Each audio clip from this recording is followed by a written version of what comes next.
Getting hit by a car was the best thing that could have happened to me.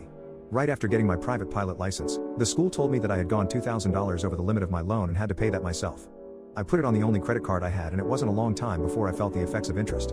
I worked at Starbucks, making a measly $9 an hour, but quickly started jumping to jobs that paid more. I also had to pay off the loan monthly, and a car note. Thankfully I lived with my parents, but I was paying nearly $1,000 in loan, debt, and bills. I averaged 8 months at each job, going from Starbucks to Target to loading UPS planes to eventually working at Whole Foods and Amazon at the same time. The Whole Foods manager worked out a beautiful schedule for me where I worked from 11 a.m. to 7 p.m. and then worked at Amazon from 8 p.m. to 1 a.m. During this entire time I had a girlfriend who was also studying, but she never seemed to grasp the stress that I was in. When I started working at Amazon and Whole Foods, her only response was, "What about me?" Anyway, one night I'm leaving the Amazon facility and decided to skip chit-chat with a coworker because I'm exhausted and I really wanted to go home. I get to my car, pull up to the stop sign, make that left turn and get hit by some kid who was speeding in his mom's Nissan Altima. It was a dark warehouse road with no street lights and they were going well above 90 miles per hour. Their car flipped over the divider, mine spun out like 5 times, hitting theirs again while I was spinning. All I remember is seeing the car go dark and gripping the wheel. When I came to, I had to crawl out the passenger seat before I realized something was wrong with my knee and my shoulder. I get taken to the hospital, and got told I needed surgery. My girlfriend visits me and keeps me company. I cried a lot when no one was around, thinking about what I was going to do. I eventually get sent home in a wheelchair. The first night I'm home, my girlfriend comes to visit and says she wants to take me for a walk.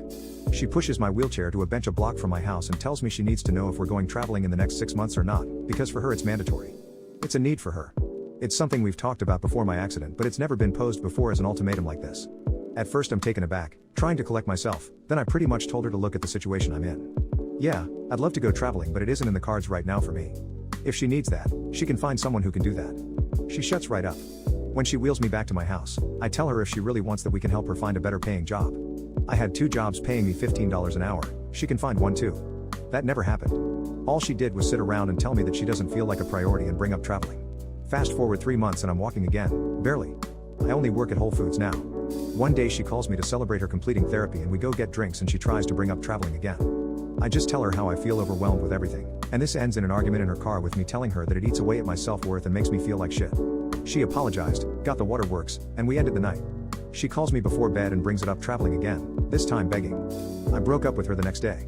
2 weeks later, my dad finds a lawyer who can look at the accident case and finds a way to finesse the insurance and ends up handing me a check that erases all my debt, 3 times over.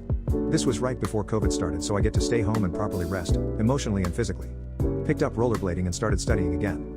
Every now and then I wonder how much money I would have wasted on that girl if I hadn't broken up with her.